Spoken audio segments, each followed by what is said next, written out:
Hello everyone, welcome to my channel. I am Smita with new video. जैसे कि मैंने अपनी लास्ट वीडियो में आप सबको डेकोरेशन और टेंट लगने का काम दिखाया था और आपसे गेस करने को कहा था कि आखिर ये तैयारियां किस चीज़ के लिए हो रही है। तो फाइनली अब मैं रिवील कर रही हूँ कि ये सब प्रिपरेशन किस लिए हो रही है। उसके पहले मैंने बताना चाहती हूँ कि ये सारी डेकोरेशन हुई जो पूजा की गई है, ये घर की पूजा के लिए है। जो सिर्फ घर के मेंबर करते हैं इसे वेदी पूजन कहते हैं। तो इस बेलपत्र के साथ मैं अपना इवेंट रिवील करना चाहती हूँ। यह है शिव महापुराण। हर हर महादेव। और आज मैं आपको लेकर चल रही हूँ एक बहुत ही दिव्य भक्ति से भरे सफ़र पर। आज से ही शिव महापुराण कथा का प्रारंभ हो रहा है। इस शुभ अवसर की शुरुआत हुई है कलश यात्रा के साथ।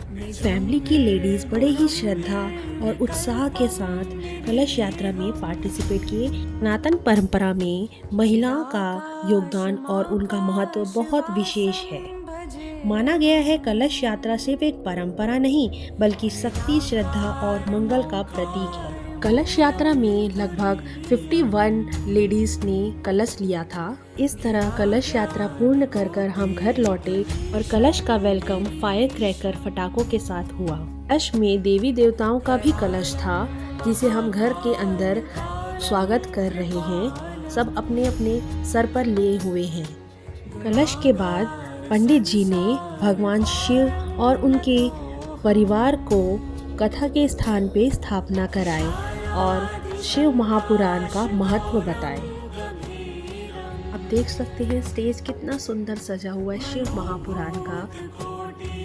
शिव जी के परिवार में महादेव, माता पार्वती, शिव शक्ति और उनके 2 पुत्र कार्तिक जी और गणेश जी के साथ स्थापना किया गया। इसी प्रकार पंडित जी द्वारा शिव महापुराण कथा का महत्व बताया गया।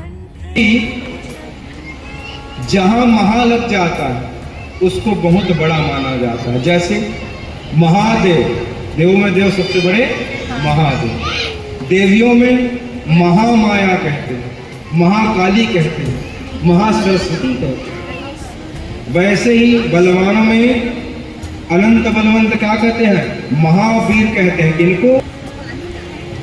तो यह महापुराण हुआ।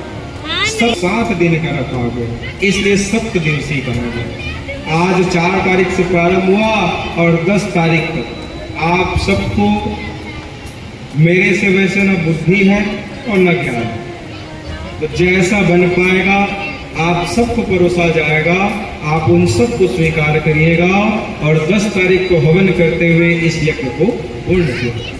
रचयिता कौन है? तो 18 पुराण, 6 शास्त्र और सभी उपनिषदों का एक ही रचयिता है जिनका नाम है व्यास जी महाराज, जिसको वेद व्यास के नाम से आप लोग जानते हैं। एक शंका होती है कि वेद व्यास जी और व्यास जी अलग अलग के साथ जिन्होंने रचना किया उनको वेद व्यास कहते हैं। तो हम लोग क्या करते हैं? उसको निक नेम, शॉर्ट नेम करते हैं। वैसे ही वेद व्यास जी को व्यास जी महाराज के नाम से जानते हैं। आज तो केवल सी परिचय होगा और कल संगीतकार बंधुओं का परिचय, पारायणकर्ता जी महाराज जी का परिचय और मुझसे तो भली भांति था। फिर भी करोड़ों जन्मों के पुण्य का उदय होता है। 7 पीढ़ी को जब तारना होता है तभी श्री शिव महापुराण की कथा किसी घर में आयोजित होती है। देखिए इस सोनी परिवार के सदस्यों का किस्मत कहा जाए, भाग्य कहा जाए और अपने 7 पीढ़ी को तारने के लिए श्री प्रवीण सोनी जी, सपत्नी मधु सोनी जी के द्वारा यह श्री शिव महापुराण का आयोजन किया जाता है। भक्ति और अध्यात्म से भरे इस सुंदर दिन का समापन दिव्य महाआरती के साथ दीपों की रोशनी। आप सभी भी कमेंट पे हर हर महादेव जरूर लिखें और जुड़े रहिए मेरे साथ इस पूरी शिव महापुराण की कथा के सफर में। मिलते हैं डे 2 के साथ।